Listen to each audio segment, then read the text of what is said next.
Thank you, Scott. It's great to be here today. Happy thanks St. Patrick's Day to everyone. And hopefully the weather is good where you're at. And if it's not, we thank you for joining us amongst your challenges. I'd like to welcome Siebren Jacobi to the Real Producer Exchange. Siebren manages Rocking S Dairy in Modesto, California, where they're not breeding for production, but they are building a herd that earns a lot of milk. And their goal is to go from their current milk production of 100 pounds of milk to 120 pounds of milk. And they've got some serious farm objectives to make sure that they get there.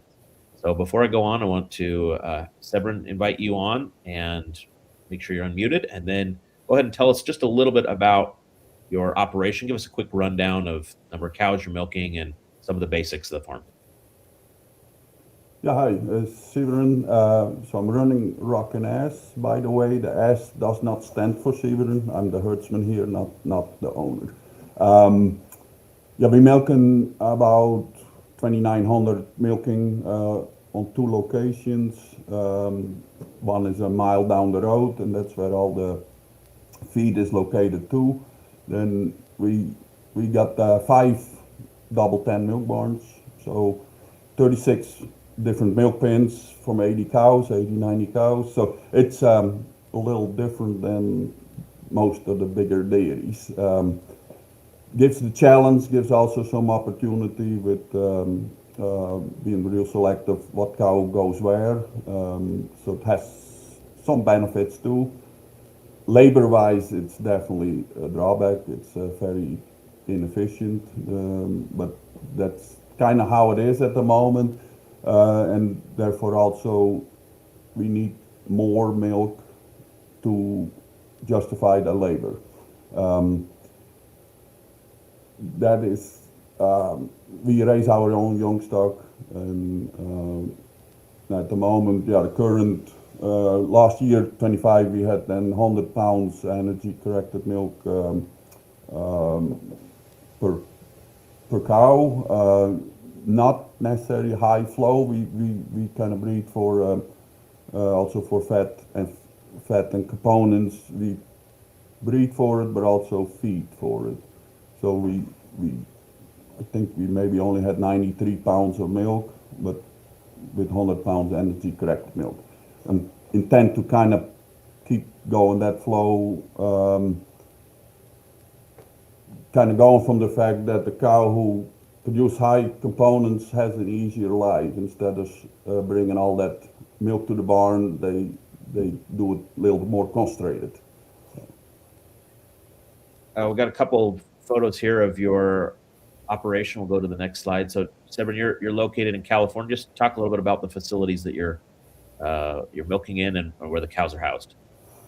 Yeah, so we're Modesto, California. So 2 hours north of Tulare, where most of the cows are, and the climate here in Modesto is significantly nicer.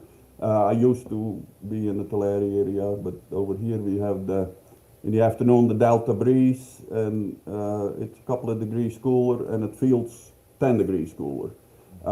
So both facilities, they're built in '79.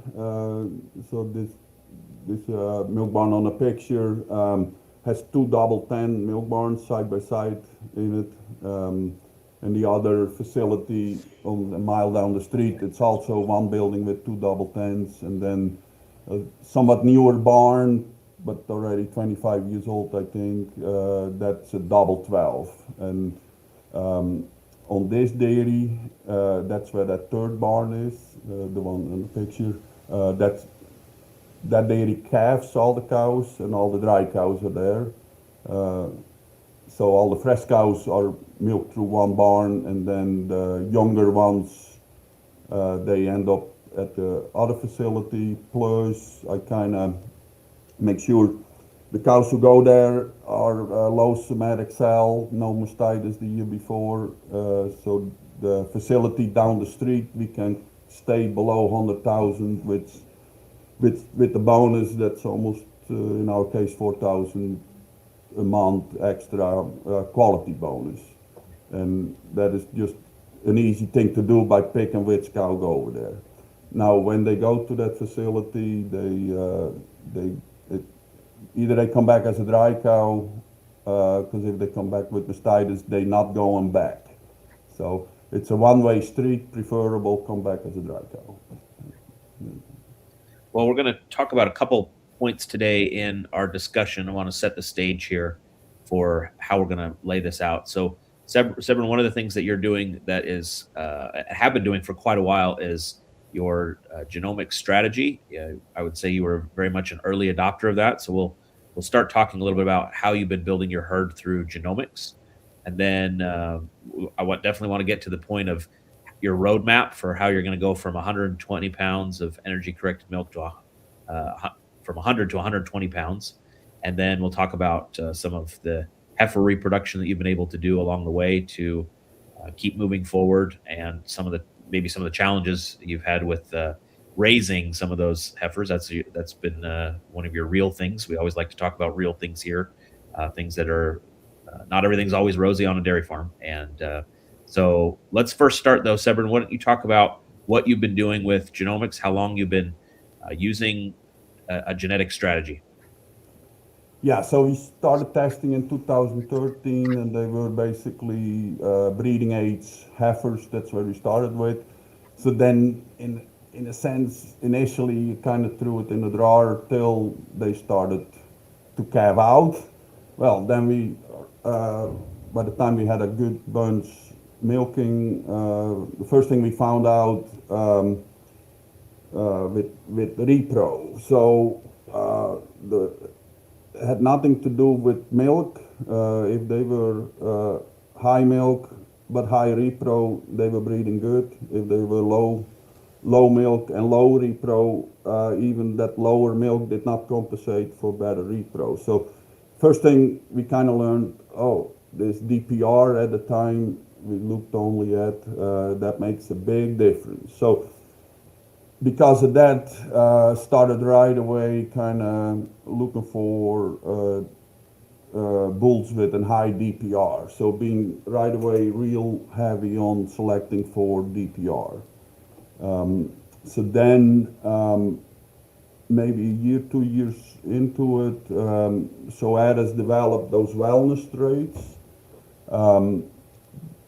When that came in, we also started looking, somatic cell correlates real heavy, and those wellness traits initially we didn't have yet, but later on we also saw a big correlation between wellness traits. So, okay, now added to the bull picking, health and fertility. So being real heavy going for the health traits, mainly mastitis resistancy. And then somatic cell, still to today, it amazes me how that correlates. We had test day before the weekend, and this morning I kind of looked at it the moment. So somatics, we had 119 somatic cell average, and then I looked at the genetics behind it. If they were more than 2.8, they were 188. If they were less than 2.8, was 54,000. And if they were 2.8, what seems to be the middle here, it was exactly 119. That was a real big coincidence. But every test day, for the heck of it, I always look at it, and it correlates every time. So use that right away for bull picking. It got to be a real good bull if I'm going to use a bull with more than 2.8. Most likely I scratch those bulls off because I can see the difference. So after we started genetic testing, after we could look into information, for health and fertility correlated heavy, and always been both on the bull side and on the female side. So sex semen would go into the females who have the health and fertility going, and I put beef semen in anyone who don't qualify, almost a little bit regardless of their total index. But if it's an bad one for mastitis. I don't want more of them. Everyone, I think one of the things you mentioned to me, I love this quote that you said. You said you don't try to fix animals, and so you're saying if they're not performing, you're just not going to reproduce that animal again. Talk a little bit about that strategy. Yeah, so that's what I said earlier. So if an,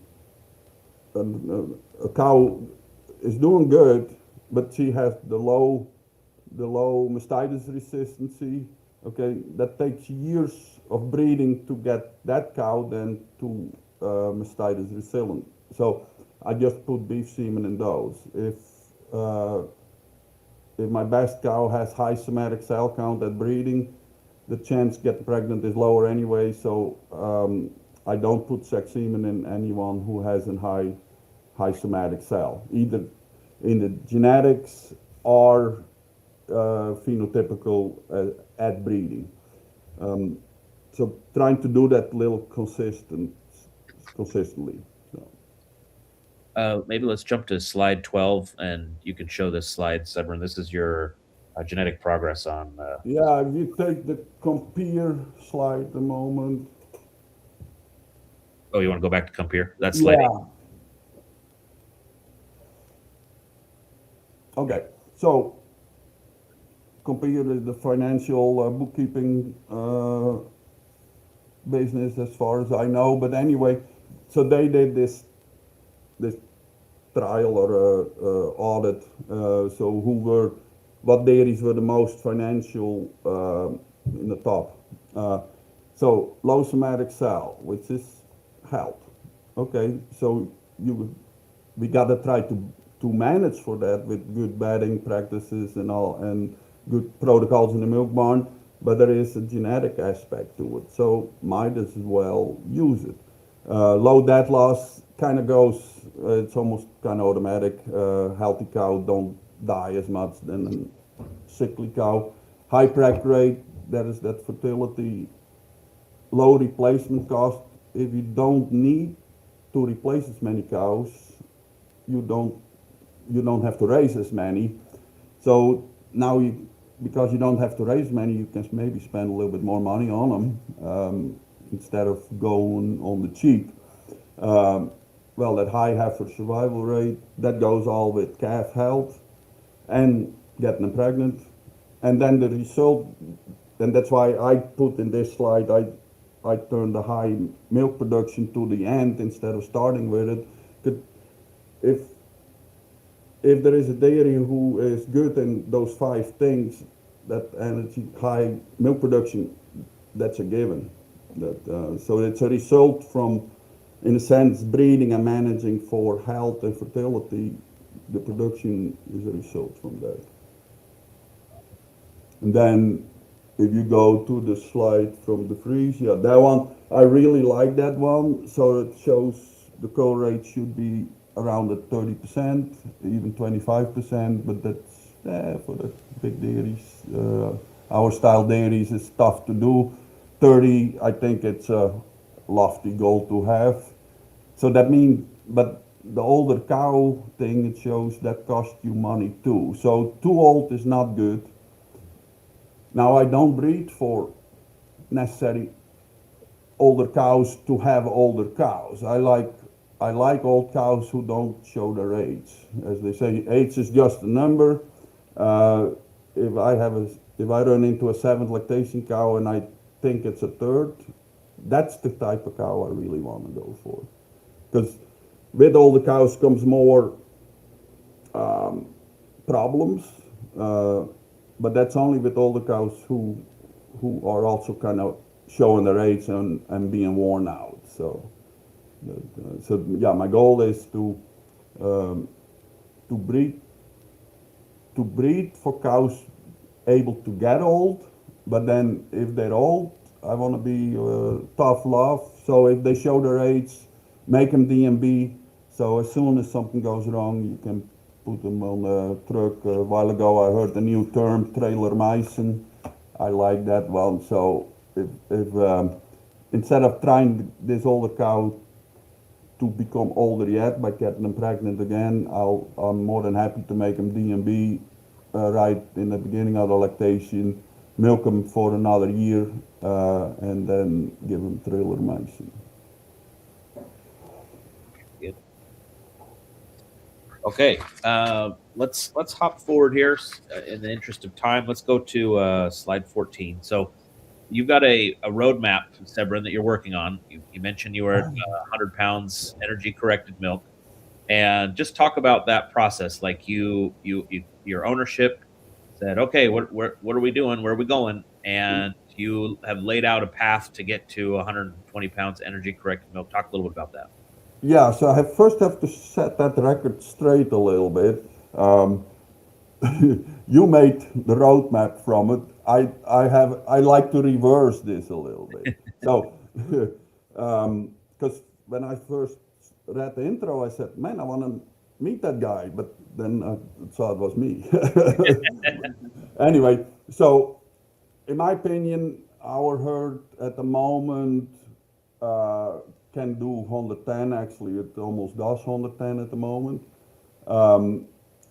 The herd of the future can do 120 pounds. There is no question about it. The cows can do it. Now we have to figure out what we need to do to get that.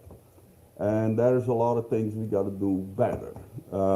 So one thing, yesterday I happened to be at an forage quality meeting, and silage mainly. And okay, our silage pile was like the pile he had on the picture, how you're not supposed to do it.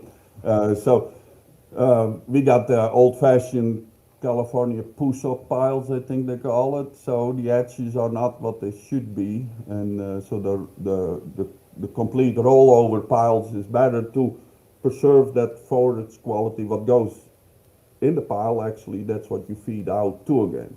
So, part of the roadmap then is because we won awards with our silage before, but that sample is taken out of the middle, not from the site. That's guaranteed. So if we want to have 120 pounds, cows can do it. We better feed them super good silage, clean silage with no rot on the site and that kind of stuff. So that is one thing. A crippled cow won't be part of a 120 pound herd. So, okay, we do maintenance trimming, but they also, like I said earlier, the dairies are built in 79. The concrete is not good everywhere, so maybe that would require some rubber down. So, does the rubber right away give you more milk? No, but if you want more milk, the cows better be walking and standing comfortable.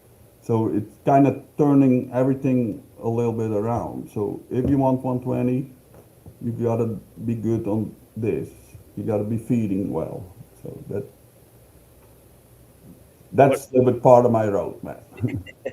What I like about your approach, Siebren, is you're looking at even the smallest things to try to get that 1 or 2 pounds. You can see on your dairy where there's some opportunities to make some changes and find that 1 or 2 pounds more. The cows have it in them. You just got to get it Yeah. out of them. So we just made this change. So I had for breeding a volunteer waiting period from at one point I pushed it to 98 days. And breeding is doing okay, doing well. But then with the nutrition, we always talk about average days in milk. Well, so then we argued if we would lower our breeding and the results did not change, then I just learned was 0.33% per day more milk. So in October we had the 100 pounds of milk, so then we calculated back, if we lower it by 20 days, they should give 6 pounds more milk because we lowered the average days of milk by 20 some days, if the breeding stayed the same. So now in the new year, all the cows we breed at the moment with the volunteer waiting period of 76 days. So if that repro holds up, then theoretically we should have 106 pounds just by doing that. So, so that was one thing to find the the 120 pounds. Now the 120 pounds, I also like to.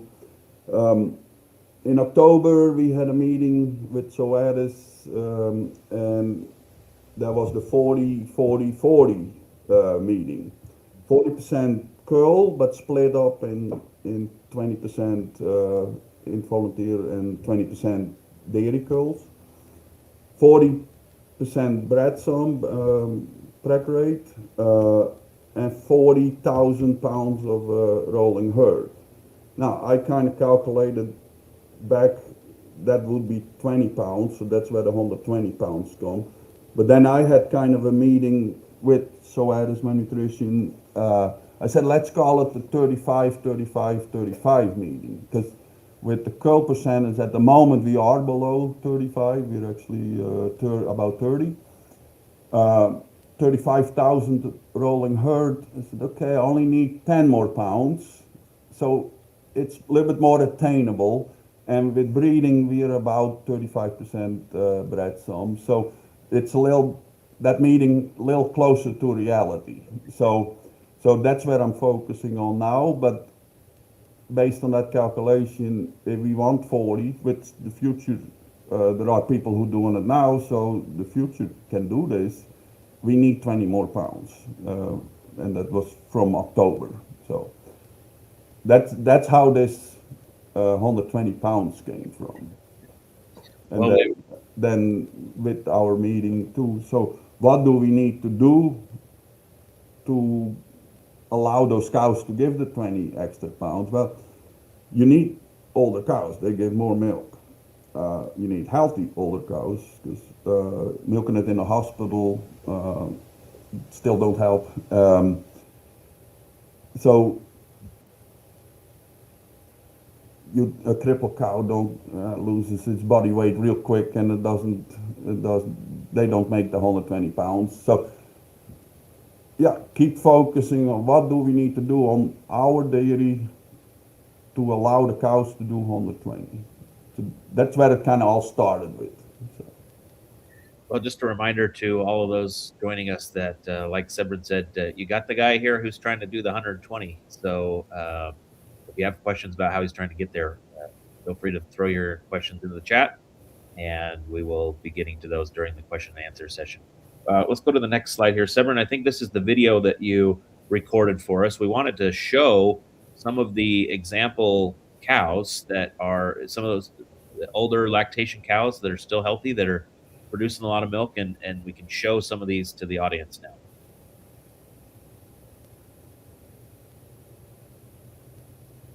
Siebren, maybe you just here. That's an 7 lactation, 6 lactation, 5th lactation.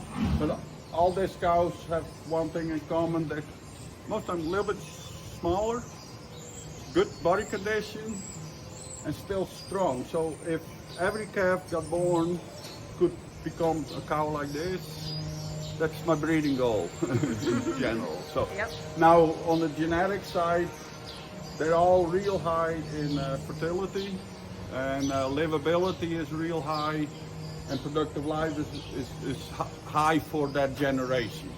And those numbers look like constantly keep correlating with longevity. Because for a cow to become old, has to stay out of the hospital and get pregnant every year. Let's go to that next slide. It has some of your longevity metrics here. Siebren, anything else we haven't talked about? Well, definitely we need to get to the last one there, the heifer conception rate, and we're going to go into the whole section on that. But anything we should talk about here, just as it relates to cows and their longevity in your herd, that we haven't already discussed? Yeah, so the longevity in our herd, it's moving in the right direction, and that's been breeding now 2013, so I've been breeding for that for years, and it looks like this last 2 years it starts to trend. We were up till 2 years ago, we were close to 40% curl rate. That's why my herd is still not that old, but it looks like it's moving in the right direction now. I on dairy comp with the F3 button, I always say I like that one because if you look up some of those older cows and you hit F3, it's the previous lactation, and they always have one thing in common: they got pregnant in one or two services and almost never in the hospital. There is an event here and there, but very seldom. So it's that 4 event cow. It's kind of cliche term, but it's so true. So now that 4 event cow, yeah, anything genetic you can help to make that 4 event cow. I said, let's go for it. That includes last couple of years with the calf health rates from Soares. I've been jumping on that once those got available, because well, my calf feeder is here way longer than I am. I think he's feeding cows already for 30 years. Does a real good job. So how can I help him to do a better job? Well, I'm the one who decides what bull I pick, so might as well be a high calf health bull, because it does make a difference. And but doing a true breeding, you need a lot of patience, which I don't have, but can do nothing about it. So. Well, let's talk about this last number here. Why heifer reproduction is key for you, and where you went from starting kind of in the mid 40s, and now you're over 60% on conception for. Yeah. So I use my heifer repro constantly as a reminder that if you try to improve things and dance around the edges, you do a little bit better, but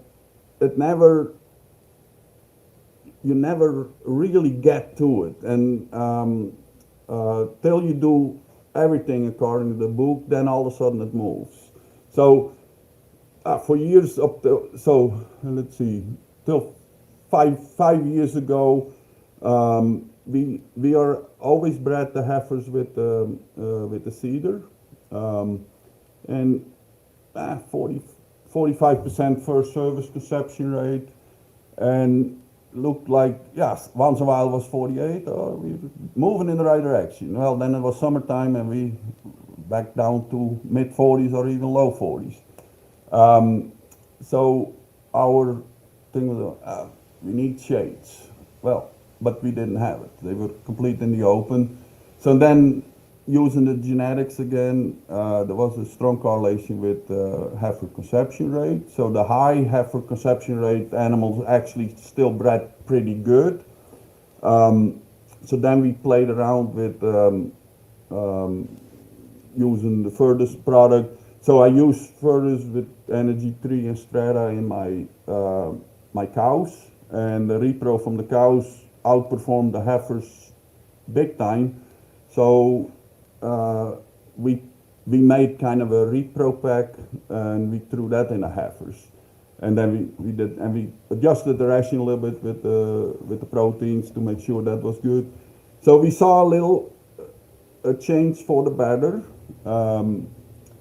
but then finally it's the shades. We need shades. So then finally I had a tarp, analyzed everything, and we could show the summertime and the wintertime a little bit that we were going down. So I got a green light from my boss to put up shades. So we put up shades. So then I said, and that cost quite a bit of money, and my boss once in a while asked, you think it's worth it? And if the breeder would come to the office, how they doing? I said, I better get this breeding now top notch, otherwise I look like a fool. So anyway, just before we built the shades, I split my heifers up in 3 groups. The ones I really liked, body condition wise and stuff, I bred young, 385. The ones I didn't like, I started breeding at 420, 420, 415, 420, and the ones no comment I did with smack in the middle with about 400. So when the first numbers came in, the ones I liked the best bred by far the worst. So I got to change this volunteer waiting period. So by the time the shades were built, I was able, but then I already moved them all the way to 400 and kept going, moving them to 415. So I changed my volunteer waiting period to 415. Then by a neighbor I heard, oh, because if you do cedar breeding, you should use this extra protective sheet for the breeding gun. We start doing that. We made sure the protein, so the formulation from nutrients were good. We kept that, what we call the repro pack in there, and we had those shades up. And so then we did all 3-4 things, and I kept breeding for a high heifer conception rate. So from 2018 being mid 45, now we are kind of pissed off if we don't have 60% first service, and we basically always have it. So after change volunteer waiting period, the extra breeding sheet, nutrition is good, and the shades, the comfort. I almost like the shades better in the winter, because when it rains, before they were just standing there as drowned cats in the mud. Now they're all laying underneath that shade, and in the summer of course they benefit from it too. So yeah, our breeding, after we start doing it by the book, it went, and it was not that we didn't try, we tried everything.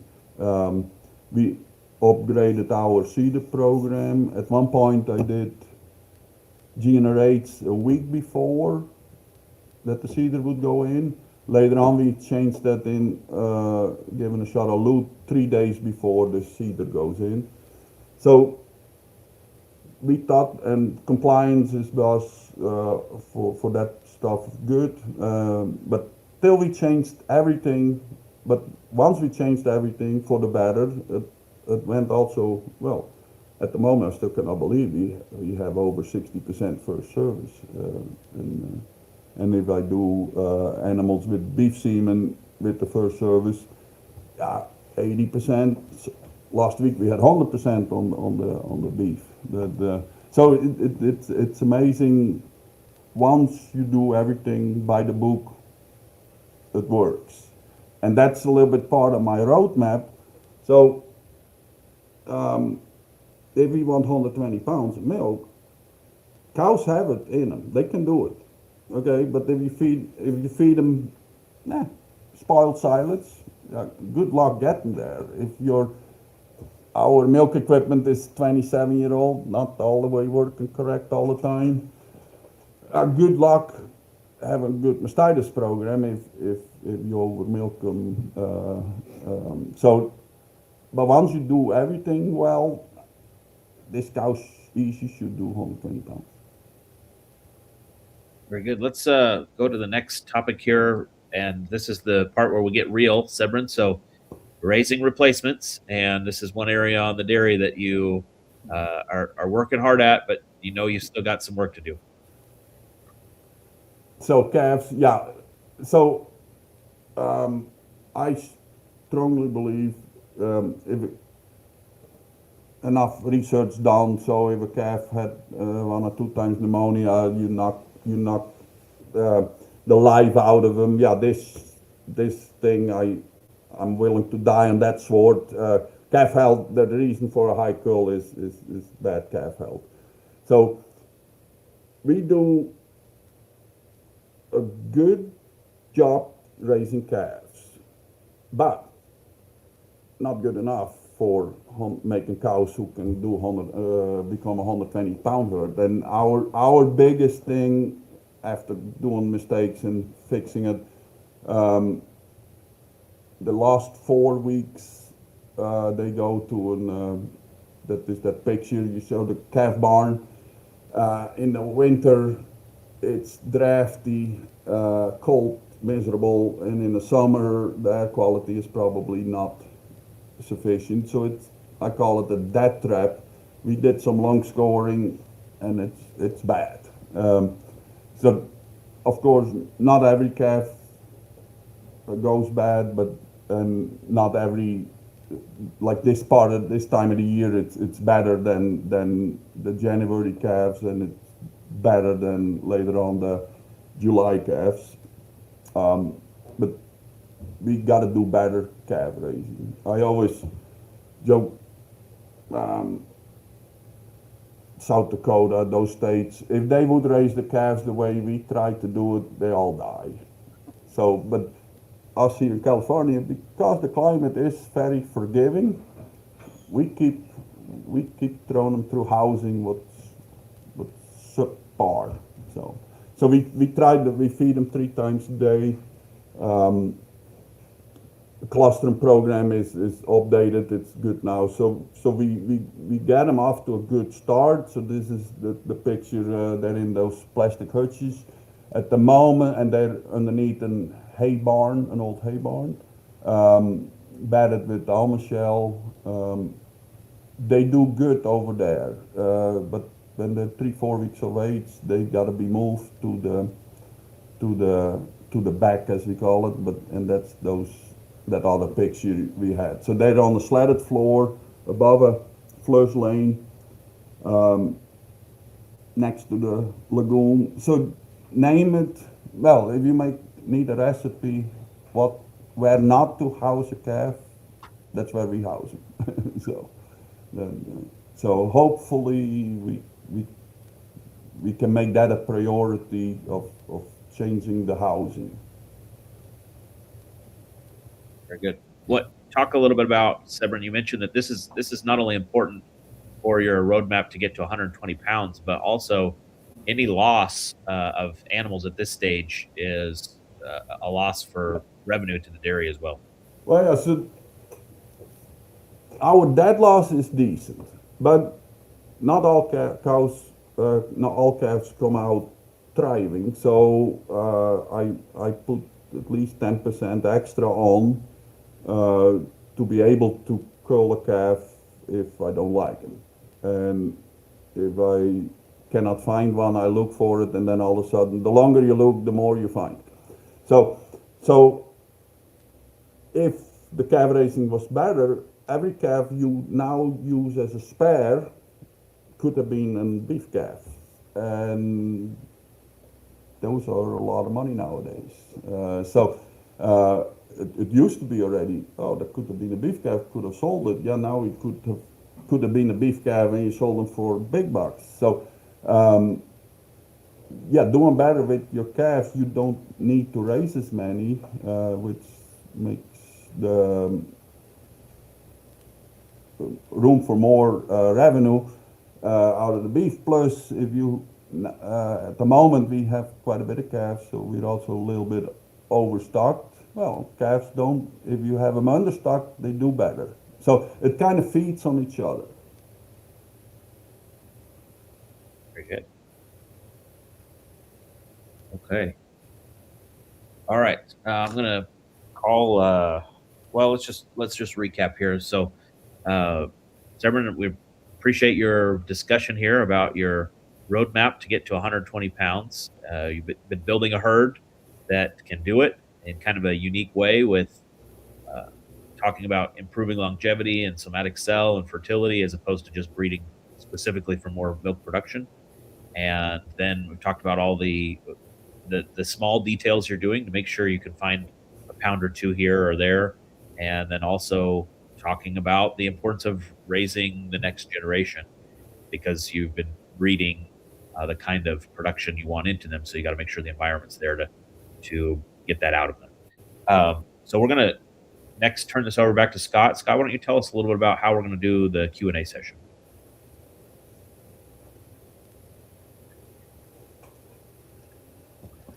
All right, very well. Thank you, Walt. Thank you, gentlemen. To send questions, all you need to do is type them into the Q&A tab. And I'll just let you know ahead of time that you still have time to submit those questions. And then we'll be take a quick break here for a quick video, and we'll be right back.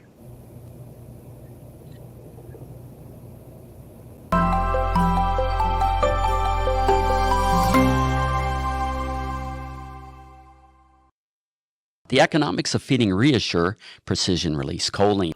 Reassure is fed during the transition period, and because it's fed for such a short period of time, it costs just $15 per cow, and yet the benefits will continue to generate income throughout the year.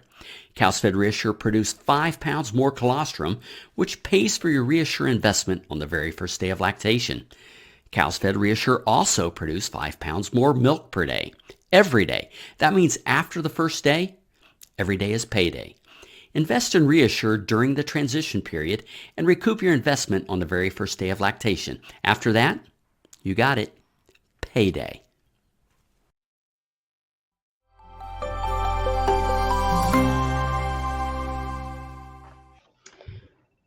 All right, again, as a quick reminder, you can still keep submitting questions through the Q&A tab. And if you're joining us live, stick around after the Q&A for what we call the Back 30. And this is where we be joined by members of Siebren's team, and we'll take a deeper dive into the operation. Walt, what's our first question you want to go with? Yeah, this is a good question here. Siebren, the question is, are you still do not breeding marginal cows that have a black calf inside of them? I said I don't breed. Yes. So if they're pregnant, they're confirmed pregnant with a black calf, but you just don't like them for some reason, would you ever say I'm gonna make that this be her last pregnancy, terminal pregnancy? Yeah. So it's standard always sex semen on the good ones and beef semen on the other ones. But once the cow gets a little bit older, showing her age, that she need a lot of luck to actually deliver a black calf. I don't breed them anymore.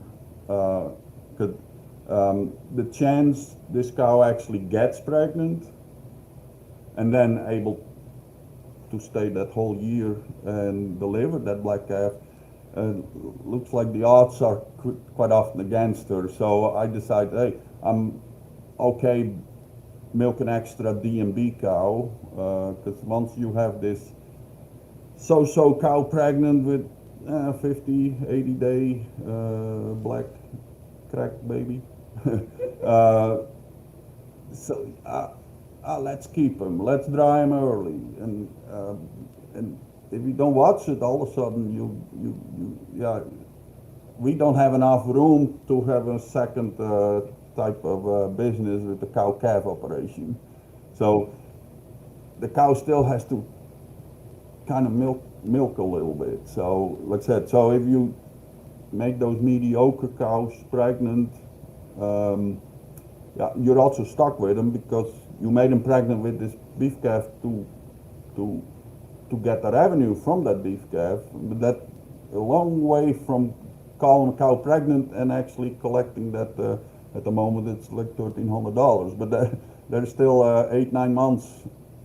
A lot of stuff can go wrong in that time. Good. Let's see, we got another question here. Next question, what are the major criteria and numbers for those criteria to select high genetic merit bulls, like you showed with the 5th and 6th lactation, maintaining fertility and production? So just talk a little bit, I guess, about your bull selection. What are you looking for when you're looking at a bull sheet? Yeah, so I use mainly from Soares the Dairy Wellness Profit Index. So I need about 35 sex semen pregnancies between the young stock and the cows per week. So I can use, how low can I go with Dairy Wellness Profit? So that's then my cutoff. So then an older cow who belongs to the sex semen category gets sex semen, first service only. but any cow who don't qualify automatic goes to the beef scene. So, but along with the dairy wellness profit, I look at those individual indexes like mastitis, resistancy, and somatic cell a little bit. So, but in general, it's the dairy wellness profit index. I think one of the things we didn't talk about, but it'd be important to mention, just talk about what kind of beef on dairy calf you're producing. We do the Wagyu, and I got they end up in Idaho, it's Snake River. Now at the moment we do a little bit embryo work, and I work with the Progenco. So basically, 1 week we throw Angus embryos in, and they told me it's reverse sexed. This week is the first ones due, and then the other week they help making Holstein embryos. So then we put Holstein embryos in, and that's 2-3 weeks away from the first ones being born, and that's also been a little bit my stick. Get this calf thing going, because now I have embryo calves coming, so the pressure is even on more, because those pregnancies are significant more money than a regular sex semen pregnancy. So the pressure is on a little bit. I might give them special treatment if I don't have the calf thing fixed. So now with that, so when I do Holstein implanting, I can be that week I'm way less aggressive on or more aggressive on the sex semen, because I'm supposedly make some Holstein pregnancies. So using ET, you can cut that knife way sharper, so your genetic progress gonna be theoretically gonna way more, and 120 pounds of milk, okay, that has to come out of good cows. So the more good cows you have, the more chance you have is actually reaching this goal. Because I have goals, I'm always about a decade behind. So. Sarah, the next question is a little bit about that calf facility you were talking about. What would you like to do? I mean, if you could wave a magic wand and fix it the way you'd like to do it, what would you do that would help out, you think? My neighbor has rents out D9 cats. Is D9 is the 9? Is that the big one? I would like use that bulldozer there for the day or what, and just mow back and forward. But like I said, now if we could even put just a regular big pole barn, hay barn up, and then see if I can buy more of those hutches I have now, or then might as well buy hutches that you can raise them in pairs. But like I said, just put them under the pole barn on bedding. I think that I really would like to. Yeah. So the calf able to improve the calf, because we try hard, but if you know it's your building and there is nothing you can do about it, every time you bring a calf over there, cross your fingers, and that's not really part of management, crossing fingers, hoping. So. Another question here kind of related to calf raising, colostrum. Are you checking for quality and the adequacy of passive transfer after colostrum? Yeah, so we collect the colostrum 3 times a day, and we code it. So we take a Brix reading, and anything below 26, we use an app, and we make 26. So with the colostrum powder, then we send it off to a lab, so they check for that's the pasteurized stuff for bacteria, so to make sure the pasteurization, everything is done correctly. So my calves only get Brix reading of 26 plus colostrum, and it's always bacteria free. We check every we never had that the pasteurizer did not do the job. But I keep checking in the past, we had a different pasteurizer and it went wrong. So, yeah, so we're real on to checking and fortifying to make sure it's good. We feed our Holsteins 3/4 gallon and then twice in the first 12 hours. And Wagyu calves, they just get a gallon before they go. You did mention lung scanning. We have a question about that. So, do you do that on all calves? Like, is that a standard operating procedure, or is that just a spot check? Yeah, 2 years ago we did almost for a year on all calves. I stopped that, and then half a year ago I did it to prove the point that this building is no good. So I did. So at the moment, now we don't do lung scanning because if a calf is coughing, I don't need. It looking for the obvious.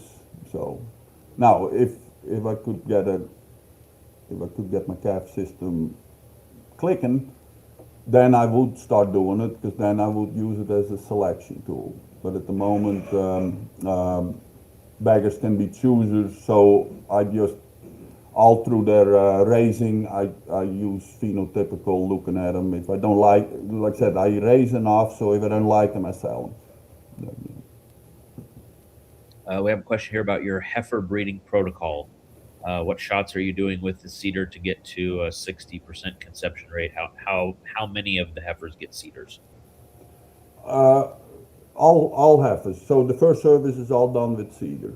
And we do the 5-day cedar sync, as they call it, but 3 days before the cedar goes in, they get an extra loot shot. So it's loot, and then the 5 days, typical 5-day cedar sync.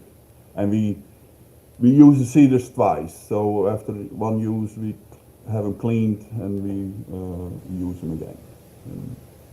So all heifers, all first services with cedar. I really like it. Puts you completely in the driver's seat when you want that first service done.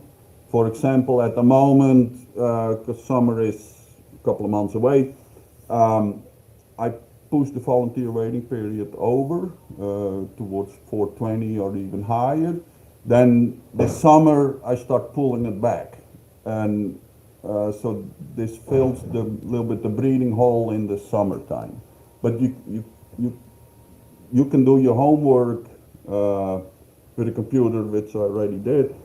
So now check, oh, this many each week, and you just count down, and I want to, this month I want to do 30 a week, you do 30 a week. This month I want to do 20 a week, you do 20 a week. So with that first service season, you're completely in control. And to me it pays, because if you do loot only, well, it takes on the average 10 days to get the breeding in, maybe. With the cedar, you got 100% when you breed them, so the feeding days pay for the program. We've got one more question here before we explain the back 30 and head that direction. So, what percent of cows or what number of cows go to the hospital pen? And are you feeding waste milk, pasteurized waste milk, or that to the calves? To the calves. Okay. A year ago, we stopped feeding waste milk to the calves, but then I was required to do it again. But so at the moment, I have my young calves get 3 times a day milk powder, and when they're 5 weeks of age, then they get 2 times a day waste milk, pasteurized waste milk, and then they go for another week once a day pasteurized waste milk. So the young ones till at least 5 weeks get milk powder. If you had the choice, would you not feed waste milk? Nah, no. I would like to give it to the calf ranch. So, to me, it's a calculated savings, but not a realistic savings. My opinion, but that's why I'm the herdsman, not the boss.